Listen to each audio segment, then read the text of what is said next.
If you are paying attention, you'll know on various levels that times are changing. For the last few days, a couple days last week, today included, it's been awfully windy, huh? And the leaves are now really falling, aren't they? And the plants dead, or darn close, right?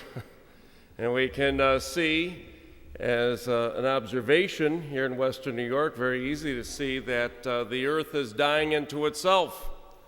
We know fall is definitely here, and we're all bracing ourselves for that real first snowfall, aren't we, huh? And we know that in a very short amount of time, our land will be covered with snow. And we live with the hope that March will come, or April, or May, when, it'll all melt and we see the crocuses come forward and the hyacinths and the tulips and, the whole list of all the flowers, the signs that spring is among us. And we see the buds come forth on the tree. We live with that hope. The earth right now here in Western New York especially is telling us it's a time to think about a little bit of death turning into self and the thought of eventual resurrection. And really, the secular world thinks the same way this time of year. How many of you got shaken down yesterday for some candy, huh? The ghosts and the goblins were out, right? And ringing the doorbells, and a secular custom now, but a custom that also indicates there's another world, the world of the spirits. Regardless of how you look at the celebration of Halloween, it does acknowledge that. And here within the church, we celebrate today, November 1st, All Saints' Day. Tomorrow, November 2nd, All Souls' Day, time that we think of the other world. And we think that life eventually comes to an end physically here, and we live with that hope of resurrection. And what is it that we really celebrate today as we celebrate All Saints' Day? It's an important thing to take a step back. Sometimes I suppose when we come on All Saints' Day to pray and to celebrate the Eucharist, we think in some way we're praising the saints and they are going to be more glorified because we've stopped to take time to acknowledge them. I can guarantee you that none of the saints in heaven are going to be more glorified because Leon Burnett decided to glorify them today. It's not going to happen, impossible. They're already in the perfect eternal glory of God. So our prayer here today is really not one to somehow promote and make them feel good, the saints, but really it's a celebration for ourselves to look upon them. And what is it that we really celebrate as we look upon the saints? Well, on one level, we're celebrating the men and women whose names we know, whose lives we know, who have lived exemplary lives of faith, and we know without doubt, without question, they're with the Father in heaven. We celebrate the canonized saints who have dates on the calendar, so many saints, St. Gregory the Great among them, has a date on the calendar, and the church throughout the world stops on that particular date. For us, September the 3rd, St. Gregory the Great, 604. And we think about that great saint. We also celebrate the saints whose names we know and lives we know, but we don't have a date for them on the calendar. We know their lives, we know what they've done, if they were martyrs, if they founded religious orders, if they performed tremendous works of service and charity, if they were exemplary in the life of marriage and raising children. We know these individuals, but we do not have a date for them on the calendar. We celebrate them today, too. We also celebrate the countless number of saints who reside with God in heaven who we do not know. We do not know their names. We do not know what they did. We do not have any idea how many men and women have died as martyrs over the years. in the life of the faith whose names are completely unknown. The martyrs for the faith right now in Assyria and other eastern parts of our world where people are being martyred because of their Christian faith. Every single day this is taking place right here, right now. We don't hear about it in the news for some reason, but it is taking place. We celebrate those men and women whose names we do not know, who were exemplary priests and religious, those largest in number, the laity, men and women who led a very pure and holy and chaste single life and were a model for others in doing so. The many men and women who have been married and raised family, who have been role models and exemplary parents and gifting that gift of faith, and because of their purity, their focus, and their vocation, admitted to the eternal kingdom of God. These are the people we remember today. And sometimes we kind of think that our life is almost like being, at the Bills game, the Saints are there on the field and we're supposed to be up there applauding them. You're doing a great job. Keep up the good work, John Paul II. Keep up the great work, Mother Teresa. And we really fail to realize our own call to be with them and like them. What is it we really celebrate today? We're remembering these men and women, of course, but we're also remembering that our honoring them today in no way, shape, or form makes them even more glorified, but rather we are to take some time and reflect on their lives and make their lives our own.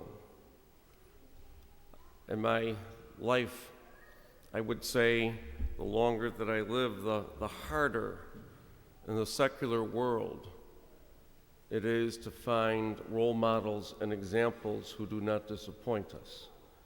Years ago, we could look to some in politics, we could look to some in sports, and sometimes in great number, and say, I want to be just like that individual, because they led a very dynamic life and even a holy life. Today, it's harder to find these individuals who captivate the news so regularly.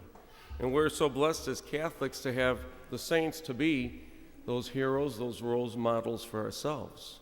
And so today, maybe really take some time through the month of November.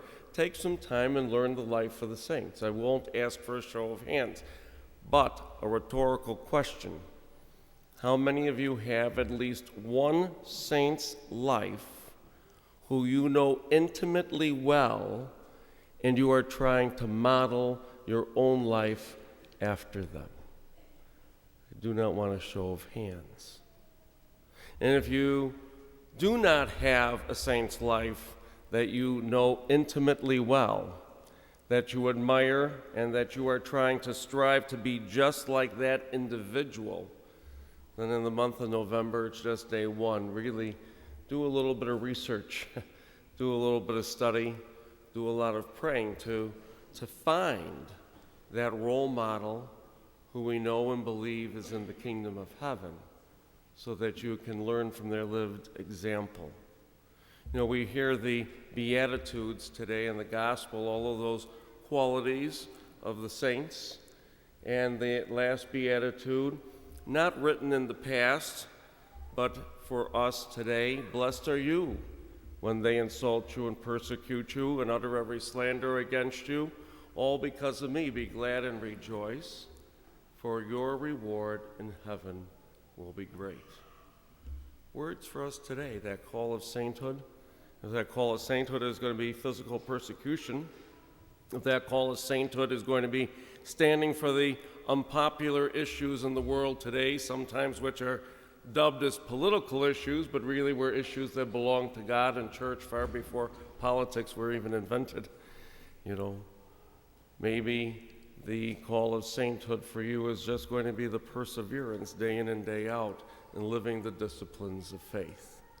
This All Saints Day, really, who is the saint that you model your life? And what do you know about them, and how are you becoming like them?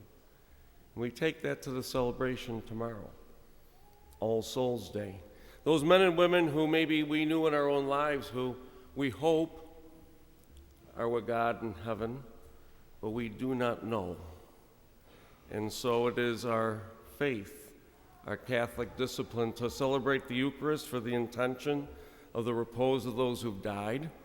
It's our Catholic faith to pray for our brothers and sisters who have gone before us, because we want to be as best as possible sure that they, if in purgatory, will be admitted to that full presence of God in the kingdom of heaven.